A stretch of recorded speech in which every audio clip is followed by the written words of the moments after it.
Shalom, selamat pagi Bapak, Ibu, dan Saudara sekalian. Sebelum kita memulai semua aktivitas kita ingin mengucap syukur. Kita ingin mendekat kepada Tuhan, mendengar setiap pesan-pesannya pagi hari ini. Mari kita siapkan hati kita untuk menghampiri tahta Tuhan. Marilah kita berdoa. Selamat pagi Bapa di surga. Kami bersyukur buat hari yang baru, buat berkat-berkat yang Kau siapkan bagi kami semua pagi hari ini. Pagi hari ini kami mau mendengar suara-Mu Tuhan. Berikan telinga dan hati seorang murid, agar kami bisa mendengar dan merenungkan firman-Mu dengan baik. Kami siapkan hati pikiran kami hanya di dalam nama Yesus. Haleluya. Amin. Tema renungan kita hari ini adalah pahitnya kehidupan. Diambil dari Rut 1 ayat 18-22. Beginilah firman Tuhan. Ketika Naomi melihat bahwa Rut berkeras untuk ikut bersama-sama dengan dia, berhentilah ia berkata-kata kepadanya, dan berjalanlah keduanya sampai mereka tiba di Betlehem.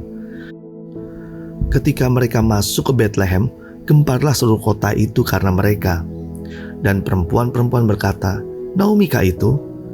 Tetapi ia berkata kepada mereka, "Janganlah sebutkan aku Naomi, sebutkanlah aku Mara, sebab Yang Maha Kuasa telah melakukan banyak yang pahit kepadaku. Dengan tangan yang penuh aku pergi, tetapi dengan tangan yang kosong Tuhan memulangkan aku. Mengapakah kamu menyebutkan aku Naomi? Karena Tuhan telah naik saksi menentang aku, dan Yang Maha Kuasa telah mendatangkan malapetaka kepadaku." Demikianlah Naomi pulang bersama-sama dengan Rut, perempuan Moab itu, menantunya yang turut pulang dari daerah Moab. Dan sampailah mereka ke Betlehem pada permulaan musim menuai jelai. Saudara yang dikasihi Tuhan, melalui firman Tuhan hari ini, kita belajar tentang pahitnya kehidupan. Naomi pada waktu dia keluar dari Betlehem, ia mengatakan dengan tangan penuh. Tetapi waktu kembali, dia katakan dengan tangan kosong Tuhan memulangkannya. Pahitnya hidupan dirasakan karena ia kehilangan suami dan kehilangan dua anak laki-lakinya yang menjadi penopang dalam kehidupannya. Tetapi cerita ini tidak hanya berhenti sampai di sini. Di akhir kehidupannya, justru Naomi diberkati Tuhan melalui menantunya, yaitu Rut, yang menikah dengan kerabat Boas yang sangat diberkati Tuhan. Proses kehidupan seseorang pasti akan mengalami pahit manis kehidupan. Tapi kita akan menyadari kalau kita bersama Tuhan, ujungnya pasti akan manis. Saudara yang dikasihi Tuhan, saya senang dengan makan somai yang ada parenya. Anak saya nanya, kalau pare itu pahit apa enggak? Saya bilang, pare waktu mentah dia pahit banget dan gak bisa dimakan. Tapi setelah direbus, pare yang tadinya keras dan pahit itu bisa jadi lembut dan pahitnya bisa dikatakan berkurang banyak. Jadi pare bisa dimakan, apalagi pakai bumbu kacang.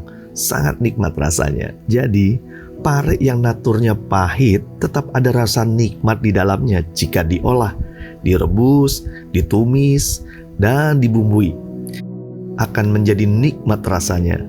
Jika pare saja dalam natur pahitnya dan rasa nikmat di dalamnya setelah diolah, begitu pula dengan pengalaman-pengalaman hidup kita yang pahit.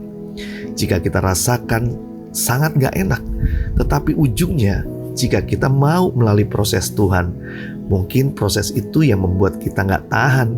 Tapi ternyata itulah rencana Tuhan yang indah, membentuk hidup kita, bukan sekedar menjadi pahit, tetapi berujung menjadi hal yang manis dan bisa dirasakan oleh banyak orang.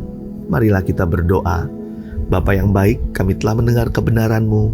Kami mengerti bahwa melalui proses pahitnya kehidupan, kami dibentuk, kami mengalami perubahan, dan akhirnya kami merasakan manisnya kehidupan bersama Tuhan. Terima kasih untuk pagi hari ini. Berkat Tuhan juga mengalir untuk kami dan keluarga kami. Kami diberi kesehatan, diberikan sukacita, bahkan diberikan kesempatan menjadi saluran berkat buat banyak orang. Terima kasih Tuhan, kami terima berkat ini seutuhnya di dalam nama Yesus. Haleluya. Amin. Selamat beraktivitas, Tuhan Yesus memberkati.